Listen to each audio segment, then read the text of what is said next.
Yo, yo, yo, to the yo, yo, yo, phew, I made it. Welcome to a new voice on the case, June 4th, 2025.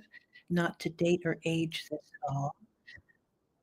And our voice is coming through loud and clear on the YouTube. Thank you so much to one of the most fascinating platforms in the entire world that I can go live and speak with you about things that matter to me or things I have questions about. Today and all and every day in June, we are reviewing media coverage of the Sebastian Rogers case. And actually, if you go into any platform, honestly, and we'll just, first of all, remember, we're just doing what the media has to say about it. If you go into Sebastian Wayne Drake Rogers, reminding you that there is a new FBI poster out. Dateline, of course, has covered it. NBC News has covered it. Big threads on Reddit. We have WKRN News 2, which is our focus initially, although we can move over to Fox Nashville, etc. WZTZ has done pieces on Sebastian Rogers. And so let's talk about what the news says about him right now. Let's just find out, what happened. April 3rd, Sebastian Rogers missing from Hendersonville. This was an article. The 15-year-old who is on the autism spectrum was not in his bedroom on the morning of February 26th and has not been seen since. We are going to be doing the WKRN piece that was the day, I believe, the 27th. Yes, the 27th. So this would be, there was the weekend of the 25th, 26th. They've established that he went missing on the 25th. So this would be on the 27th, 2 days later. That's what we're going to be covering. The article goes on to say Katie Proudfoot recalls the evening of Sunday, February 25th, 2024, a typical one at home in Hendersonville, Tennessee. Her 15-year-old son, Sebastian Rogers, got ready for bed around 9 p.m., said, "I love you," to his mom and his two dogs, and then headed to his bedroom for the night. Katie remembers, let me say that again. I should have brought some water up. Katie remembers hearing a noise coming from Sebastian's room from around 10 p.m. Around 10 p.m. "I hollered out to him and he answered me," Katie said. "I didn't think a whole lot of it." About an hour later, Katie went to bed. She had no idea her life would be different in the morning. Monday morning, Katie went to her son's room. It was about 6 o'clock in the morning, and when I went to wake him up for school, Katie said, I went in his room and I was like, "Dude, time to get up." Normally, he will, like, turn and look, and he didn't. And I realized he wasn't in his bed, Katie said. The following moments are every parent's worst nightmare. "I looked everywhere in and around the house, and I couldn't find him," Katie said. "I checked his bathroom, and he wasn't in there. And I was like, okay, well, maybe he went to the kitchen, maybe he got up before me. And so I went through the house. And when I didn't see him is when I was starting to panic a little bit." Katie said, "And I ran through like literally every area of the house, everywhere. And that's when I really started to panic." Katie says she jumped in her car and began driving around the neighborhood. Katie also called her husband, Chris, Sebastian's stepfather, who was out of town on a business trip at the time. "It's like terror," Katie told Dateline. "What happened? Where did he go?" "I was in my car and I stopped and I asked one of the ladies walking her dog, and she was like, 'No, I haven't seen him.'" And it really started to kick in at that point, Katie said. Katie says she then headed to Sebastian's school and got on a three-way call with Chris and the Sumner County Sheriff's Office. By the time she got there, she was told to turn around and head home because law enforcement was headed to their house. It was just like more and more people were coming and everyone was looking. And every time someone came back and they didn't have him, Katie couldn't finish the thought. Sebastian is on the autism spectrum. You wouldn't recognize him as a special needs person just by looking at him, Katie said. He is smart and capable and functional, but he does have areas that he struggles in. Katie told Dateline that Sebastian does respond differently in certain situations. He does have that sensory issue with loud noises, specifically like spontaneous ones. So he does avoid sudden loud noises, she said. He also hates bugs and would avoid any area where he saw one, according to his mother. What Sebastian loves is water. Swims like a fish, Katie said. The search efforts for Sebastian were immediate and intense. This was a very large-scale response, Sheriff Eric Craddock of the Sumner County Sheriff's Office told Dateline via email. So let's stop there and check. Do another little check. Remember, we always have to check and make sure. There we go. We're good. Craddock directed Dateline to the TBI newsroom for more information. That morning, the Sumner County Sheriff's Office issued a missing persons report to begin efforts to locate Sebastian. A TBI endangered child alert was pushed out and was then elevated to a statewide Amber Alert, the website states. Due to Sebastian's love of water, pools in the neighborhood were searched. Dive teams were brought in, and bodies of water around the neighborhood and beyond that area were searched, including caves. In his email to Dateline, Sheriff Craddock elaborated on what resources were used in the search for Sebastian. Everything: foot, canine, drone, air assets, fixed wing and helicopter, horse, mounted patrol, USAR, resources from across the state and federal government assisted with the case. He wrote, "The search during the week he went missing was extremely large scale. The sheriff's office even employed some unconventional search methods in its attempt to locate Sebastian.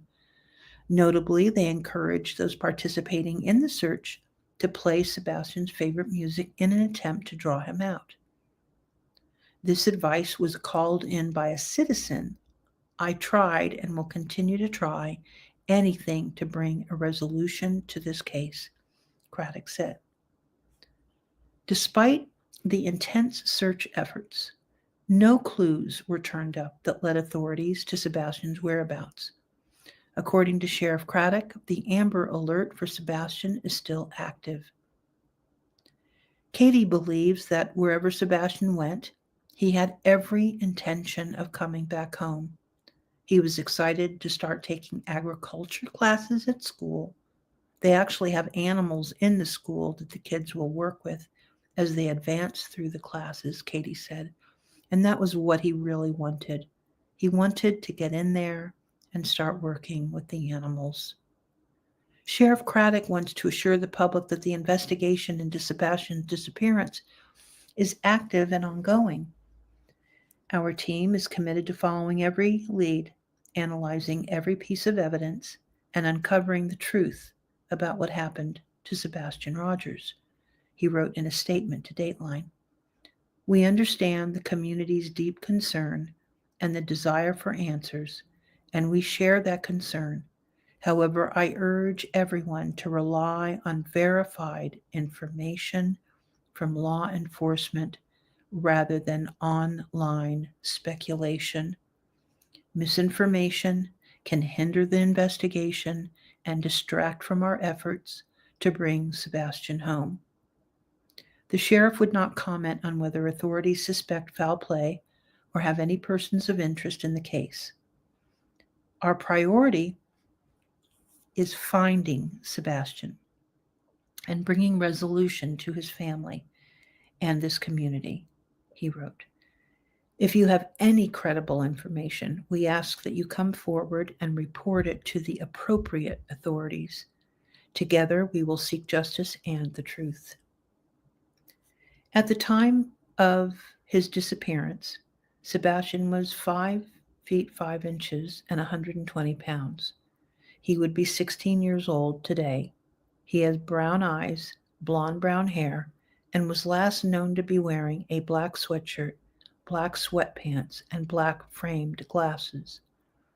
The Proudfoots believe Sebastian may not have been wearing shoes when he disappeared.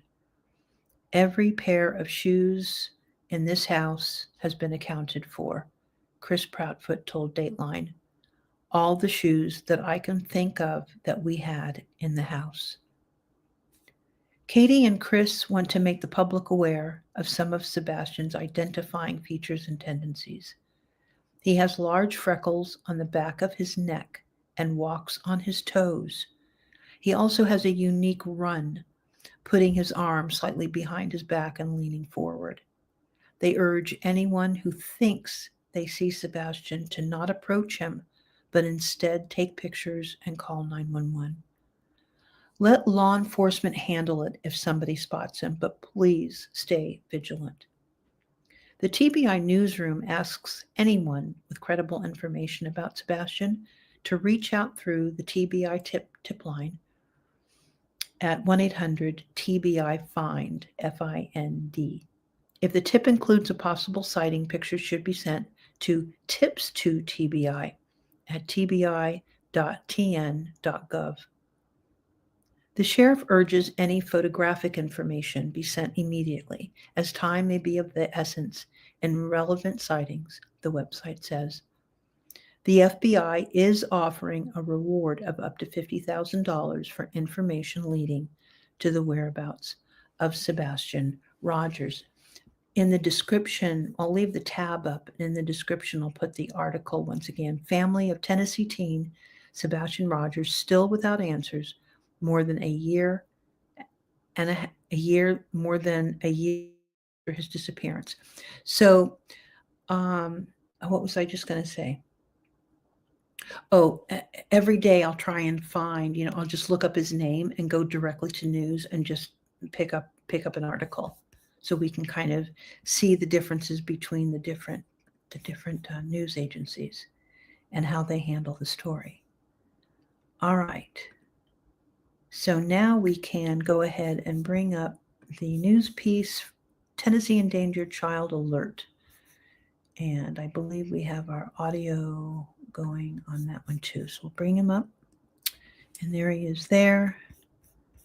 And we'll get going on this. I feel like I want to pick it up in the middle somehow. I think maybe we'll go... Obviously, I should do it from the very beginning. So that's what we'll go ahead. We'll just do it as we were doing it before. I just don't want to forget the tab for the Dateline article. Okay, so if everyone is set, once again, welcome to a new voice on the case. This is June 4th, 2025. And every day in the month of June, I will be going live and only bringing and reviewing up proper news media.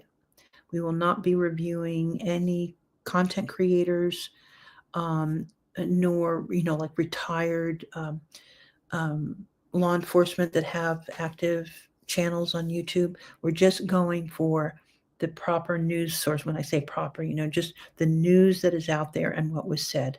And the reason behind this is that I've come up with this little thing that we needed to behave, not behead.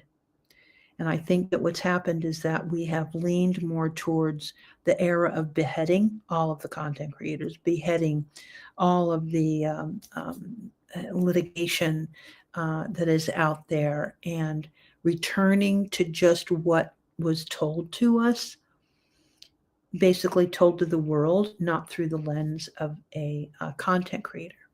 Now, I get to do this, right? Because I'm not on top of it. There's no agenda. This is agenda free. It's very calm. It's drama-free zone. We're just looking to see, did we miss something in what was said? Should we be almost hyper-focused on what law enforcement had in front of them, be more observant to the struggles of sharing what they know with the public, just an absolute, vampire-like public that went after this case. And we know why on YouTube. True crime is very successful, but what is more successful is the trauma. So, and that's kind of the era. We are in a very, very toxic environment right now because of it. So this is why I'm coming forth and just doing just every day, just be solid, with what I'm showcasing. We read the Dateline article, and now we're going to go into this news piece that was oh so long ago from February 27th, 2024. Let's hear what the sheriff has to say. Here we go. On the search at this point, how does it compare to yesterday? What's been updated? Today is what I'll describe as a redundant search. We have mapped out more search grids, sent responders out to specific grids. They search that area, they clear it, they come back, they get another search grid, and they go back out. Yesterday, we, for lack of a better term, we threw everything that we possibly could throw at this. I'll show you a picture of the map in just a moment. We absolutely obliterated covering the area where Sebastian could have walked off to. Obviously, there's a litany of things that could have happened to Sebastian, and none of them we can presume are credible or validate yet. So we're doing everything we can. Every lead that we get, we're following. If someone calls and says, hey, I think we saw him by the pond, we're going to the pond and checking. Nothing's off the table at this point. Okay, and I guess the priority has it moved from a 2-perimeter search, right, 2-mile perimeter, to now how wider? We're at about 5-mile width right now. We keep, as we clear the areas, we keep expanding. We do get calls and tips from time to time, and we take some of the teams we have here, respond to that area, and either corroborate or invalidate the tip. The smart way to buy business insurance takes 5 minutes. Go to buybrick.com or give us a call to get started. And we'll have some ads that are in here And we know too. that So you guys earlier were saying that not discouraging the public. the ads are from coming playing out. Is that just still the same fine. message So now? it's going to blow So your right ears now we out. I don't have know what enough to first do. responders on the ground here that we can communicate with, that have the same training. They have the apps that we use to track, and there's a litany of reasons that it's important right now. There may come a time when we call on the public to come out and help us search, but right now we have plenty of first Okay. So on the 27th, he said there may be a time, right? Let's responders hear on it scene. again. They have the apps that we use to track, and there's a litany of reasons that it's important right now. There may come a time when we call on the public to come out. Yeah, there may come a time when they'll call on the public to come on out. But at this particular time, the public was not being called to come on out, even though on February 27th, I don't know when the very first YouTube content was put out, or YouTuber-like content was put out. I don't know if it was February 27th, but we know that as soon as they kind of knew that this was happening, and then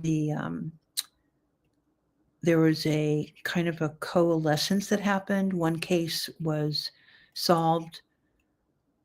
They found the boy, and then being that it was in Tennessee, it was just kind of migrated. The new news hounds and so forth were just on it, and then it kind of morphed into interest in the Sebastian Rogers case. Let's keep going. Out and help us search. But right now we have plenty of first responders on scene. The best thing the public can do to help us is keep sharing it on social media. If you see something, say something, call. So they wanted us to share on social media. Outside of the YouTubers that went live, I'm wondering if that was done within the blogs. I know that Facebook took it very seriously, right? They immediately opened up the Facebook groups, but I wonder if the bloggers took it seriously. The autism bloggers, the missing children bloggers that are out there, kind of like the air quote mommy bloggers or the true crime bloggers. I'm not really too certain. I know that when you look up his name, it seems to be rather confined to mainstream media. Call the Sumner County Emergency Communication Center at 615-451-3838. So at this time, they were giving out the number to the emergency center. And check your home surveillance video. Just check. If you see something, call us. We'll come out and look. I think that's going to be what breaks the case, is somebody's home surveillance video seeing something. Yeah, this is what he thought. So, hold on just a moment. Just check. If you see something, call us. We'll come out and look. I think that's going to be what breaks the case, is somebody's home surveillance video. Yeah, I think that's what will break the case. Seeing something. Someone is going to see something on their surveillance cameras. Okay. And at what point are people going to be coming out and invited to come out in those searches? I know a lot of people are itching to come out and help. They absolutely are. Sumner County is the greatest place on earth. Sumner County is the greatest place on earth. Okay. Oh boy. Oh boy, oh boy, oh boy. That's a lot, isn't it? Like he packed a lot in just those first two and a half minutes of being in front of the mic. So what happened? On the 27th, they are absolutely convinced that someone will find something on a surveillance camera. That means that it's residential. I guess they have their deer cams or hunting trail kind of cams. But we never heard that everyone has dropped off their footage. We know that there were, hundreds of hours of footage that they had to go through.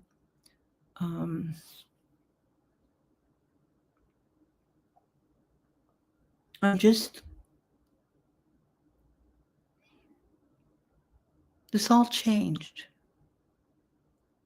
On the 27th, they were still almost, you can feel it, they were focused on the neighborhood.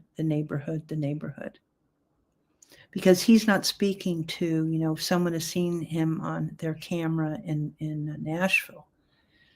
And he is staying strong to the Sumner County creed in a way, believing that he will be found in Sumner County. He is going to be found right here. We are going to see him on surveillance cameras. So think about that. But they went into the woods. We never see anybody knocking on doors. No, I'm sorry. We did see some personnel go through crawl spaces. So we did see people, video footage of them doing their door to door. There was a forum, and they were talking about how do we know he wasn't in the neighborhood? How do we know? Because they never came out. The first time, they went and some people weren't home, etc. But they never came out and said every single person of Victoria Place, that's the neighborhood or the development. No one ever came forward and said, our neighborhood has been cleared. Everyone in the neighborhood has been cleared. They do not have him. They are not housing him. They are not protecting him. They do not have him scurried away somewhere to a vacation property. There's none of that. But there was something very curious about the cars that go in and out of that neighborhood. There was someone that had a count on how many cars had gone in and out of that neighborhood that night. There was a lot of traffic. Whether people are getting ready, they were going, they leave early in the morning to get, to their job, or, it was an account of 100 cars or XYZ number of cars. I wonder if I wrote it down on my X. I may very well have, because it was just so stunning that, they still thought that he was in the neighborhood. Do you know what I mean by that? What I'm saying to you guys? They still knew he was in the neighborhood. That's what they believed. So they went from there to never mentioning about the neighborhood ever again. We're going to stop it right here because just this little packet has kind of, we're going to go to a different packet every single day. So just so that you know what we're talking about now, what I'm hoping is that maybe we can stitch some things together by the end of the month. So we'll just go ahead and wrap-a-do up at 26 minutes. I want to say thank you very much. You have been listening to Beauty Bubble for a new voice on the case. This is June 4th, 2025, covering and focusing on the news outlets that were bringing us packages on Sebastian Rogers. Look down below. The description box is full of all sorts of things, including the prior reviews that we've done. I want to thank you very much, actually, for the view count. We'll start talking about that. And as soon as we hit 10 days, we'll get that in the description box always. Okay, so that's it for me. As always, the way that this kind of all ends and gets hit the end stream, I say bye-bye now.